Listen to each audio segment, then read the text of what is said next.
right now speaking to us from? Adelaide, South Australia.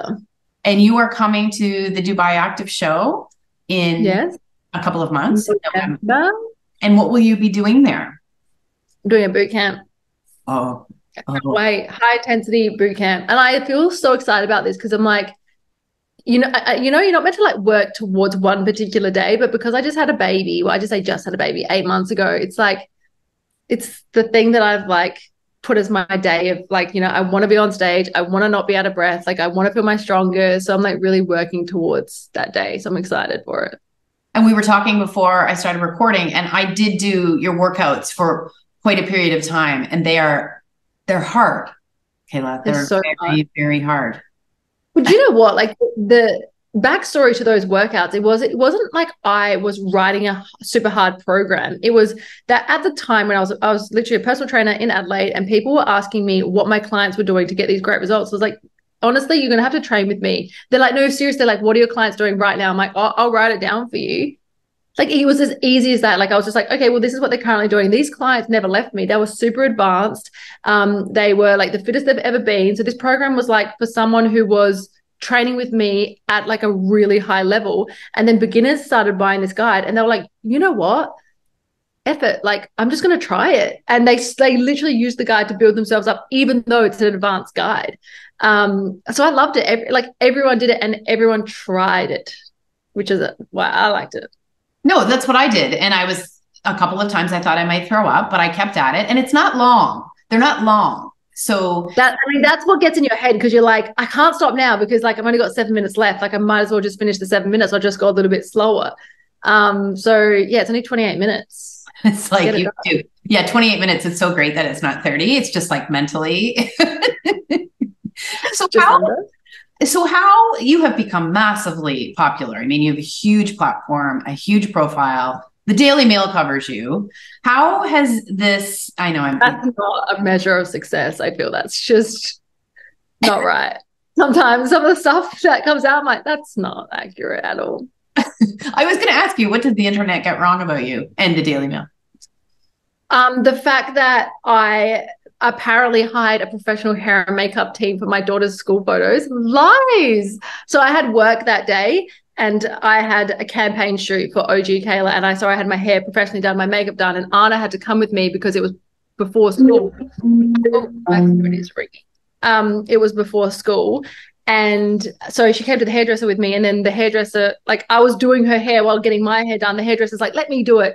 And then she goes up to my makeup artist and said, Ali, can you put makeup on me? So Ali did like a little like fake makeup brush. And I recorded it. I think it was the cutest thing ever put online. They're like, Kayla Itsines hires social media, team to do her daughter's school photos. And I was like, no one does that. That's just, And she's not anyone, even in Hindi. anyone who hears that story and has known a little girl will know that that's exactly what would happen, right? Like, That's exactly what happened. yeah. 100%. Okay. So mostly they get most things wrong. So how has your approach to fitness changed in the years that you've been doing this? Well, I've had two kids in since starting, and I've just become so much more understanding. Like I don't think there's, and I'm glad that I did it. Like I love the program and like what it did for women, but I think now being more understanding of like mums and the struggle, like that I needed a more holistic approach. Whereas I just went full bore, hardest, like do it. And like that works really well for some people. But like for the mums who were like new mums that were feeling so lost, that program made them feel like they couldn't do it. So then that's why I released pregnancy and post-pregnancy, low impact, like high intensity. And then I've got like high intensity strength. I have something for everyone now. So I've like really grown with my community. And we've got members now that are my age that were with me when they were 18. Like they've really sort of like grown with me, which is incredible. And with having children, are you talking about the physical things that happen to you when you have children, and then also Mental. the mental? Okay, can you just describe for you? Yeah. I just feel like for me, totally different from Anna to Jax. So these are my two kids. Anna's 4, Jax is 8 months. Anna, I had her and I felt, when I say lost, the most lost I've ever felt in terms of my body. I had no idea what exercises I could do. I had a cesarean, so it's a major surgery. I was a personal trainer, and I felt like I was meant to know these things, but everything that I did, every way that I moved hurt. And I was so scared because I had this like really deep-seated like fear of injuries. I hate injuries. So I was just like constantly frightened. And then the first day I like mustered enough courage to go to a gym, I was so weak and I had to get someone to physically lift me up back up off the floor, and I was just in tears. And then I wrote in my notes, like a journal, to myself, when will I feel normal again? And I read that after I had Jax, and I like almost, like, it sounds silly, but like laughed at myself because I was like, oh my God, like you should have just waited a few weeks and you would have been fine, but your hormones are everywhere, you've got a new baby, like walking out the door was easy, and then suddenly it's like you need like 10 different things. But with Jax, I was like, this is fun. I'm going to enjoy the sunshine and do nothing. Let my body recover. And I feel really good. But I think as a first-time mom, you can read all the books you want, listen to all the podcasts and everything. But like when you're in it, it is just screws with your head so much. Okay. And what about, did time just pass? Did you do anything? Did you do any work to sort of deal with that? Or does it just pass? Does it just? No, it passes. Like I went to the gym, and this was me because I wanted to feel strong again. And I felt a responsibility randomly, I don't know why, to my community to get that strength back, to show them that you can have a cesarean and you can get that strength back. So I showed up, and the greatest thing, I love myself for this. I went to the gym and I didn't care how long I was there for. I just did something. So the first day I went to the gym, I had to be picked up the floor. That was 2 minutes. I was there for 2 minutes, and I decided for some idiotic reason to do push-ups. I don't know why. I thought I'd do push-ups. I couldn't get myself off the floor. I was like, why have I chosen push-ups as the first exercise? My brain was scattered. And then I went to that the next day. I was like, now I'm going to walk. And then the next day I was like, now I'm going to stretch. And then I'm going to walk again. And then I might try and pull something down and see how that feels. Anyway, I slowly built up my confidence and got back to, my previous strength, or even stronger, because I was more motivated. You talked about being really scared about being injured. I've experienced that myself. I dislocated both my shoulders in yoga 4 years ago at the same time. Yeah. And I know. Oh my God. I literally just got goosebumps on my arms. Yeah. I think anyone who's been injured, years ago, I was on a hike in Sri Lanka with this woman who had just healed her ankle, and she stumbled off a rock and she flipped out. And I remember thinking, calm down, but then I had never been injured. And once you've been injured, it's like it shakes something inside of you. Does this fear of yours come from injury, or does it come from, and how do you deal with it?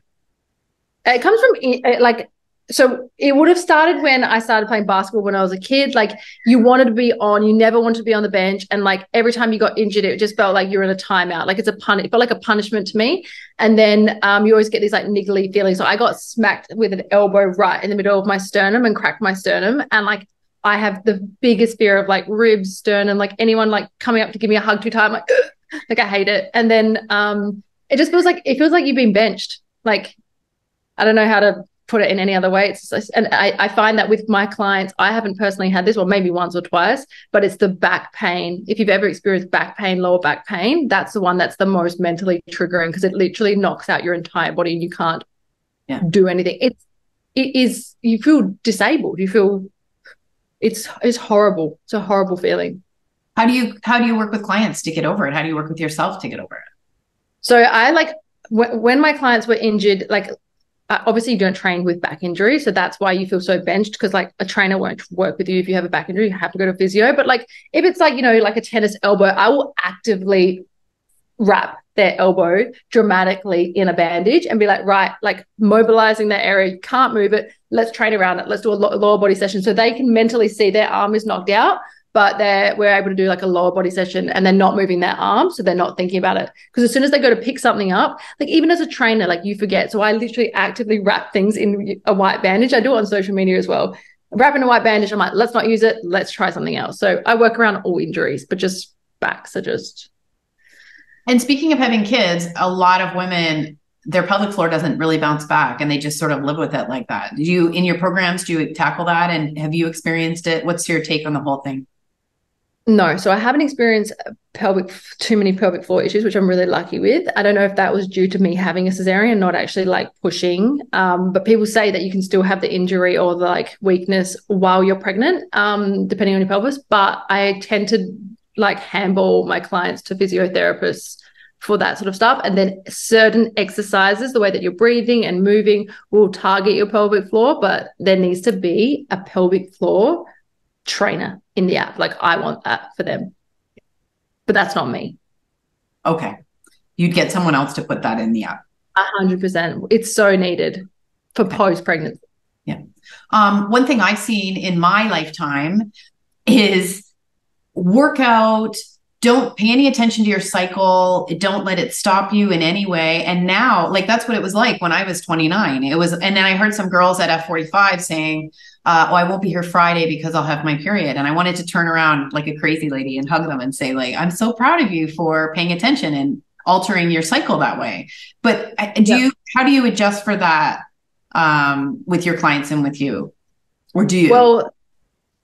Well, I'll be honest, I've got endometriosis and adenomyosis, which is the lining inside the lining, the muscle lining of your uterus. So mine is a complete knockout. If I have my period, it's a no-go zone for me for training for probably about 2 to 3 days. That's not the case for everyone. Some of my clients, they're fine. They get the period. I've got my period. I feel great. It's really dependent on the person. I really think that there are some there's a time in the month, which is like during a period, that you can definitely just tone it down. I think that the pressure needs to be taken off women to work out every single day or to stick to their training schedules that they have planned for themselves, because it's the easiest way to derail your motivation and even your discipline, because you try and do something time and time again and time and time again. But once you get your period, it's like you're constantly, as a woman, being derailed. So I just think, there is definitely times in the month that you need to just take it easy. Mine's actually my ovulation time. So when I ovulate, I hate it. It's my worst, most painful time. And then my period is not as bad, but I still take the time off because it's not fun. So I'm so understanding of that. If someone doesn't show up because they have their period, I'm like, yeah, you're right. It's all good. I'm curious, as you've evolved, when you get into the stages of perimenopause, I wonder if you're going to adjust or come up with programs for that. I always will. So where I am at that stage of my life is where the program is reflective of the program that I release. So with Anna, and everyone's like, well, you didn't release the pregnancy program with Anna. I'm like, that's because I didn't train. I was so sick with Anna. The pregnancy was so bad that I didn't train. I couldn't even use myself as a guinea pig, because like, I'm not going to release a program that I haven't done myself. So I waited till Jack's, then I released the program. So yes.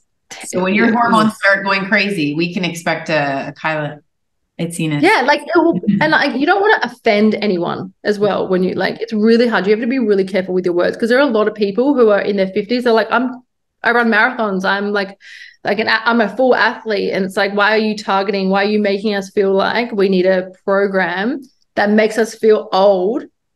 You know what I mean? Like, you don't want to offend anyone, so you want to keep that strength and that energy up. You know what? Actually, like, this is so off the topic, but like the coolest thing I've ever heard. This lady the other day said, I train to be independent for as long as possible. And I was like, that is the coolest thing I've ever heard. She's like, I'm not training to be like thin. I'm not training to have big glutes. Like, I'm not training for any trends. She's like, I want to be independent for as long as possible. I want to be 95 and be able to do everything, squat down, clean. Like, I'm training. And I was like, that is the coolest thing I've ever heard. That is the coolest thing I've ever heard, because that's our biggest fear, right? That we won't be able to take care of ourselves. So take the step now. Yeah, I loved it. What do you see that's changed in you and changed in your approach since you started out? And what do you still think is true? Like I'd like to know both of those things. What I still think is true, and what I've stuck to the whole time, is have something that if you can't maintain it and sustain it for the rest of your life, don't do it. So if it's like a quick fix and a fad, and it doesn't actually teach you anything, educate you, or help your body learn, then don't do it. So that's like the thing that I've stuck to. Healthy, balanced diet, training program that you can do forever. Then things that like I have learned or been that I've changed is just like I said before, I've just been way more understanding. Like I used to punish mums for being 5 minutes late to my sessions by doing burpees. And I would listen to none of their excuses. They're like, I'm so sorry. I'm like, nope, 5 minutes late, you're doing burpees. Let's go. I would do that as a mom. Like, I'm like, if I actually took a second before being an absolute mole and saying, but I would have heard my kids sick. Like I was stuck in traffic. I had to drop the kids off. Like, blah, blah, like I would be fine now. But like back in the day, I was like, no, don't want to hear it. Let's go burpees. Like, oh. Yeah, but it's impossible to understand life stages until you get in them. I mean, I used to work with women who'd say, I have to leave early. And I think, great, like you get to leave early because you have to go pick up, I'm the one who has to stay because I don't have kids. Like you can't really understand till you get to the stage. It's hard. Totally get it. Yeah, you get to, so lucky you get to leave and say, no, I want to stay. Yeah, that's yeah, if they had their choice. And what have you changed Oh yeah, okay, so that's what you've changed your mind about. And what has been true is that it should be for the rest of your life. That's so those two things. Okay. Okay. Now, fitness influencers, you're kind of like an original fitness influencer. It's gotten like okay, how do you I'm like it's kind of touchy subject because like I view myself as a personal trainer athlete, but people like to call me a fitness influencer. And I just feel like when you step into a fitness influencer space, it's a very different space than a person who wants to be taken very seriously and professionally in the job that they originally were in. Like fitness influencers are amazing because they collaborate with brands. They might not be an actual trainer, but they train themselves and they give advice on like, things that they're loving at the moment. It could be anything from like what bands they like to what gyms they like to what skincare they use to like what water bottles they have. And they partner with brands and they gain money and their income from that. Whereas a personal trainer is a person who has trained people in a gym, in boot camps, one-on-one, like being broke as hell, like going to people's houses, like, do you know what I mean? And then to be called a fitness influencer, I'm like, nah. Oh. There's like a lot of stuff happening in the fitness industry right now, and I just feel that in some ways it's hyper sexualized, and I understand that is in a way what can get views and what can get likes, but there's vanity metrics, and it doesn't actually serve a purpose and make people and women feel good about themselves and educate them, which is what I want to be. So like I get like a bit yeah. Okay, I'm sorry I called you a fitness influencer. I mean, no, you're fine. Successful business woman, and then you get lumped into that. What bothers you when you look on social media now in that realm? What would you like people to be aware of and careful of? Definitely be aware of when you're looking at someone and you're gaining advice from someone, just make sure that they've actually had experience with it. Like, it doesn't matter what industry they're in. Just like make sure they've had one-on-one experience with people. Like there are cosmetic surgeons now that aren't actually cosmetic surgeons, but they speak like they are.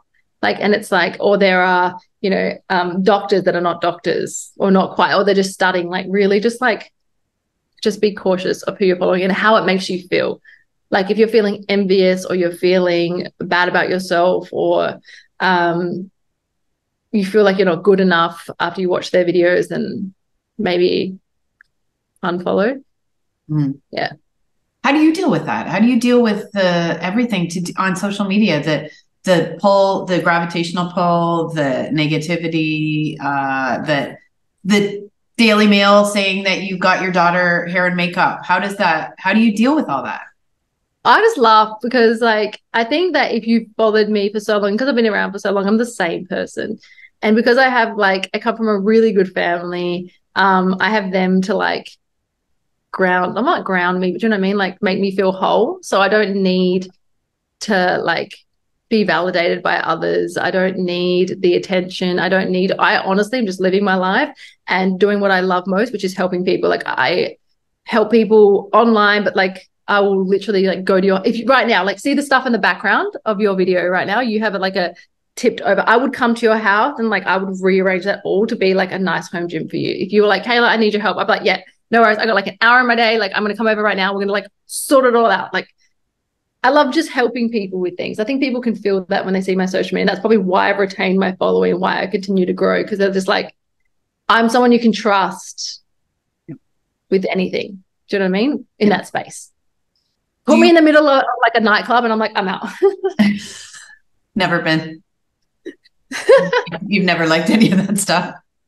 No. Everyone, the other day, someone said, you should come to our, what do they say? Something party. They called it a certain party. And my other friend put my hand and leant in and goes, she's not going to go. Even if she says she's going to go, she's not going to go. I was like, I won't go. But if you want me to say yes, they're like, just say yes and don't show up. I said, yes. So no partying. You don't like partying. You don't like going. No. I don't drink. I don't drink. So as soon as I can't match your energy, I'm out. Okay. Tell me about this not drinking. How did that get started? Or did you never start? Oh, no. I like as soon as you have the ability to drink and like you're a young kid, you're like, yes, I'm going out with like clubbing with my friends. And then like, I think I have a very confident personality. And then I would go out with my friends and they wouldn't have as much confidence. And then they would drink. And then suddenly it would be like this, I would be hanging around with other people. It's like I don't really know these people that I'm with, and they would say things and do things. And I was like, hold on, like now I feel awkward. Like I feel weird. Like I don't know what you're saying and why you're doing that. Like, I don't know. It's a me problem. It's an energy problem. Like I just feel automatically like I can't match your energy and I don't understand what you're saying. And even though I was drinking, I felt like I didn't change as much as the people that I was with. And then I was like, you know what? I'm just going to drink. And then I played basketball and just didn't suit my lifestyle. Then when I was like 18, 19, I was like, I'm done with this. You were you were such a leader, because there's this whole sober curious movement now when people are quitting drinking and talking all about what it's like. And it's for these reasons a lot of the time. Yeah. And then I've watched heaps of videos. I don't know why I get served this stuff. Maybe because I don't drink and I say stuff like I don't drink alcohol and it hears the word alcohol and it tells me like, anyway, so people are talking about things like getting anxiety after they've drunk the next day and like feeling super depressed the next day, and then talking about which alcohols either heighten their mood or like make them feel super angry. I'm like, oh, this is so interesting, because I don't have any of those stories, but I enjoy listening to these people talk about it. My friend, like this, and another thing is people lie. So like my friend said, oh, like I'm done. It's making me feel really sick, blah, blah, blah. It lasted 3 days. I was drinking again on the weekend. I was like, I can't trust you people. Right. It's not for reasons like or anything like that. No, I've been that person though. And then you think I don't have a problem with it, but I'm going to stop, but then you can't stop. So that is kind of a problem if you can't just stop doing something for a while. And what about in workouts? What do you see when people drink pretty regularly and how it affects their health and fitness and wellness? Massively. It massively affects their fitness. Like as a trainer, it was like Mondays was the worst, because like it's like Saturday night you'd go out, Sunday night you're hungover, and then Monday you feel like absolute junk because of Saturday night, and then like it'd be like cancellation after cancellation after cancellation. So I was like, Monday is my worst day. I'm not booking anyone until like 5 o'clock at night. Like, or I book in my super like people that don't drink, like really dedicated clients. But yeah, it just affects your routine, because you don't want to train because you feel like crap and your body's trying to filter out all this poison that you put in it, and it's just. Again, I'm not against drinking. I come from a Greek family who drinks ouzo. Like, yeah, I'm not against it. 100%. If you want to have a drink, do it. But for me, there's no point. Do you think you're going to be doing this until you are 90? How long do you think you're going to keep doing this? No, because I'm not like, it's not like something that I'm actively, like, it's not a job. It's like my life. So yeah, like probably. Like I'm literally living. That's it. Like I'm not doing it. Like I don't get paid to do this. Do you know what I mean? Like it's like, I just live. This is my lifestyle. And it's not super like, people are like, example, like I go to photo shoots and stuff and they're like, oh, like we provided you lunch and it's like a kale salad. I'm like, oh, what am I meant to do with this? They're like, well, what did you want to eat? I was like, a burger? Like, pasta, something that I can like function with this day with. They're like, oh, I thought you only ate like kale salads. I'm like, I'd rather stay with my eyelids to the floor than eat this kale salad. Do you know what I mean? My lifestyle's not like ultra healthy vibes. It's just eat good food, work out, drink some coffee. I Uh, don't know. I'm just interested in what you see on social media that bothers you. Like, Here, I'll tell you something that bothers me. And I've talked about this so many times. The rise of like drugs like Ozempic, like the rise of that crap. The people that are taking it don't need to be taking it. They're absolutely beautiful the way that they are. And they're putting this basically a pill version of an eating disorder in their body, which they're like, oh, but I just don't eat. I'm like, and then they talk about all this stuff like, oh, but if you take things like Ozempic, then you get like Ozempic butt. I'm like, what does that mean? And they're like, when your butt's super saggy. I'm like, do you know what happens when you don't eat? You become saggy because you're not eating. Like, you have no protein to build your muscles. Like, you're not going to the gym. Like, you're just sitting down at a desk and wasting away. Like, do you understand like how much for the price of like being thin? Like, that just makes me so sad. And like some of these women, you look at them and they just didn't need it. They're so beautiful the way they are. Like, no one's looking that close it's for you so to screw up your life. for you to, it's so weird because it came out of nowhere, the pill everyone was wanting, like the drug that everyone wanted. It came out But of, why? You don't eat. That to me doesn't make. And you know what it is? Maybe because I don't drink. Like, I don't go out. I don't take drugs. I don't have anything to like. I don't have this like hide and drop, hide and drop. So I rely so much on food for my happiness. So like when I eat, I want to eat good food. And like when I exercise, I want to do good workouts. Like, I want everything in my life to be good. And the Ozempic is the furthest thing from good in my mind. Like, imagine a whole day of just not eating. Like what? Like, I literally might as well just put me in jail. You know what I mean? Like, I literally feel like I'm in jail cell. Like, I'll just go sit in jail.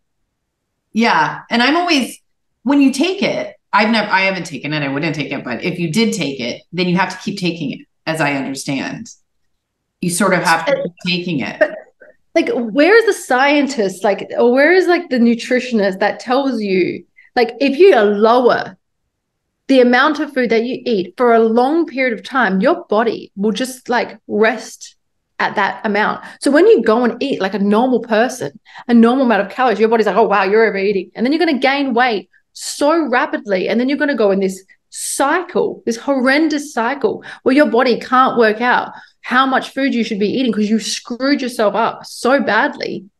Like, this is horrendous. Like, it's so much further than just taking this tablet or whatever I don't even know what it is. I actually should do more research before I open my mouth. There's different forms, there's different brand names. But I think it all comes back to semaglutide, which is the It's drug. an injection. I think it's an injection. It's an injection. It's an injection. That's what I mean. Like, it's so much more to ignore the tablet thing because I don't know what I'm talking about. But like, there's so many layers to this. Like, as soon as Well, you it do does that, seem like a magic pill, but it doesn't matter. It's an injection, but it's just a little bit crazy because I think if you're very, very, very overweight and you can't shift weight, there might be an application on that top end to sort of lose weight there to help those people that really can't get it going. But you've worked with people like that. this is not about that though. This is so not about that. This is like, that is like a medical, like a doctor prescribes you, analyzes you, and like, where are these people getting it from? But then again, where do people get street drugs from? Like, it's the same place. And it's like, what actually is it? And what are you actually putting in your body? Like, do you know that it is okay, so that in a nutshell is my 2022, 2023 brain. Like, I will go on a tangent about it. And I don't even know enough about it because I refuse. I just know what it does. And I'm like, you know what? No, just you're not a candidate for this. You are beautiful the way you are. You do not need to take that. It's also creating a new desirable body shape that is unattainable, which is sort of what we dealt with the heroin chic look of the supermodels. That was my time, right? It is creating that sort of unattainable shape because unattainable and undesirable in a way, because it's not about muscle or strength or being able to take care of yourself when you're 90. Yes, you can't, especially when you have two kids like me. Like, You need to be able to run. Like run. Like I put my kid in a walker today and he ran towards the staircase. I was like, oh my God. Like I need muscle for this stuff. Like, yeah. But you know what? I also say when I talk about this, like people turn around to me and say, that's easy for you to say because you are genetically small. So you don't know what it feels like to want to look like me. So for me, it's hard for me to put on muscle. It's hard for me to get bum. I've gone through my whole career with no boobs, no bum. But still I am where I am. Because I'm not trying to fit in with trying to be curvy or trying to be this or trying to be that. And maybe that's why I have such a strong opinion because I just work out. But then again, people can turn around and say, but you're genetically small. So but I've also had 2 kids and I also have a business and I also do so many other things, but pick where you want. We hear a lot about biohacking these days. Are you into any biohacking things? Are you ice bathing, infrared sauna, eating mushrooms? Are you into any of these things that a lot of people follow this Andrew Huberman? He's a Stanford neuroscientist and everyone likes to talk about what he's doing. Do you do any of that stuff? Do you need to do any of that stuff, do you think? I'll tell you things I have attempted. I have attempted ice baths. I thought my ankle was going to break in the bath. It was so painful. I never want to do it again. But I probably will. I have an ice bath. I haven't even unboxed the ice bath.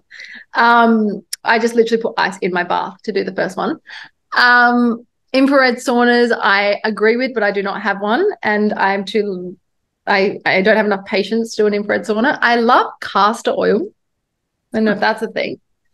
Tell me. But I rub that on my belly, on like just like try and massage my stomach when I have really bad endo pains.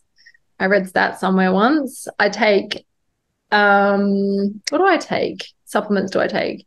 I take Nutrafol supplements for my hair, which I think are working. I take CMOS. That's a thing, like tablets. What else do I do? Biohacking. Is that what it's called? Supplements and yeah, just all the extra stuff. All the extra stuff that you yeah. The extra stuff that a lot of people, sorry to interrupt, the extra stuff that a lot of people obsess about when sometimes they're not doing the basic stuff. I find that, yeah, that's what I was going to say. The other day, like I watched this video about like how she gets up and she does this and she does that. And I was like, how do you have so much time? Like, I don't have time I don't even have time for infrared sauna. I barely have time to stretch after my workout sessions, but maybe that's because like I have kids and I prioritize them. Where do you get your workouts? When they're at daycare. Like, and I'm also lucky because I have like the Sweat gym that Sweat owns to film in, so I can work out in there, which is a private facility, or I've got like a public gym so accessible to me, like so close to me that I can train at. And I know what I'm doing. Sorry, 1 second. My phone keeps ringing. Yeah, so that's when I fit in my workout. It's only half an hour, so I get it done. Oh, I see a lot of videos of women working out with their babies and their kids. And How? You tell me how you do that. So yesterday, I also saw a video of a lady doing glute hip thrusts with her kid. And I was like, you know what, Jax? You can't walk and you are chunky as you'd be the perfect kettlebell that's soft. And it was the greatest thing that I ever did. I just went off the couch, like put my back on the couch, like you know what glute bridges are with a big, barbell. And I put him on me instead. It was the best thing. I wish he was at my gym sessions just for that particular exercise. Otherwise, I would like working out with my kids is insanity. Anna, mummy, this is orange. Yep. Cool. That's my kids. well, it's great. Well, okay, we're so excited about you coming. When you're in Dubai, is there anything in particular you like to do? Do you like to go work out at certain places, eat certain places? Wait, you're not in Dubai, right? I'm in Abu Dhabi. No, you're lying. Okay, I have questions for you. Yes. I have so many questions for you. Can I interview you for like 2 minutes? How is the gym situation there? Are women welcome in gyms? Because the last time I was in Dubai, it was such a weird vibe that women were like had to ask permission from their families So many women I spoke to had to ask permission from their families to be able to go to a public gym. Normal or not, women in gyms. Local women, you mean local women? Yeah, local women. Mm-hmm. Yeah, that is still the situation. There's a lot of ladies only gyms that you probably wouldn't find in Australia. I think for that reason, there still are women who have someone go with them, like a family staff member that will go with them to the gym. It's less and less, though, I would say. In the time I've lived here for 15 years, I would say less and less. Do you see that? Okay. All right. But there's a lot more women's only classes here and in Dubai for that reason. So, and if you see like, it's more rare it's still more rare to see an Emirati woman who is going to CrossFit mixed classes, who is on social media with the fitness. So I'll tell you this story. So my clients back in the day, so I had a personal training center, right, at my parents' backyard. And my first clients that I truly loved, that I kept for a long time, were Muslim. And they would come because my dad on school holidays would be like mowing the lawns and outside. So they would come like fully covered, and it would be hot, but they would like cover literally every part of the body. And I totally respect that, headscarf, everything. And I would train them, and they would leave. And then sometimes when my dad was there, they didn't want to come at all, which was like it was just what they did. And they brought their family members, and they were all Muslim. So I had all Muslim, and I got asked so many times if I could train guys. And the reason that I only train women, and still to this day, was because of that family. There was like 25 of them. And I was like, I can only ever train women. And I only ever stuck to that. And that was the actual real reason that I did women's only, because everyone else trained dudes. And I was like, nah, because if I train guys, I won't be able to have my clients. So there is also a really healthy but probably unseen personal trainer environment for personal trainers. Like there's a lot of personal trainers who come here and only do that, only train people in their homes for that very reason. Yeah, I loved it. Yeah, actually, it's interesting that you saw that in Australia. Yeah. Yeah, and I've never said that before, because everyone's like, how come only women? I was like, oh. But I was like, that's actually, like, I've never said it out loud. I'm like, that's actually the reason, because I didn't want my clients to feel uncomfortable. Wow. You might have had a whole platform for men and women if you hadn't had experience. Because of that family, I was like, nah, because then I'll lose my clients. Because I said to them, would you ever train here? Like if the guys came, they said no. And I was like, you know what? Fine. I want to train guys.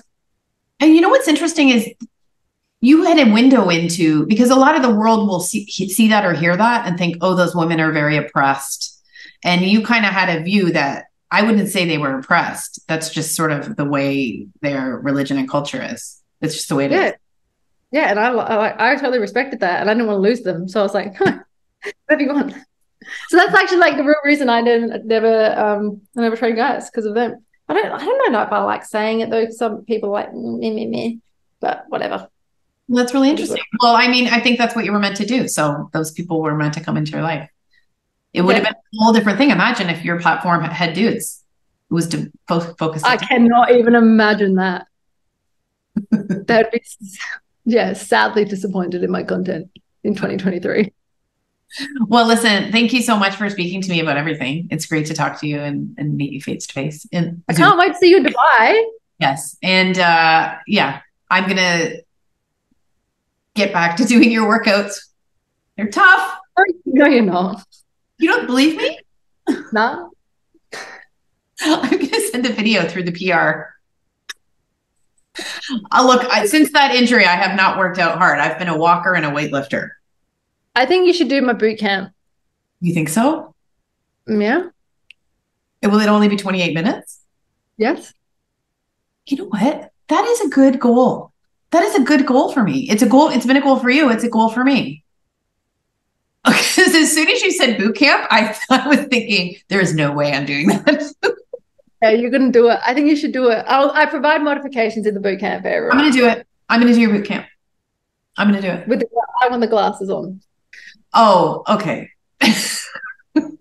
I might take them off. Oh, how will I see you from the whole crowd? I'll be like, there she is. Okay, you'll be able to see me with my new glasses. Okay, you're a delight to speak to. Thank you so much. And thanks for what you've done for women around the world and for speaking to us here at Live Healthy. I really appreciate it. Thank you so much. I'll see you in Dubai. See you in Dubai.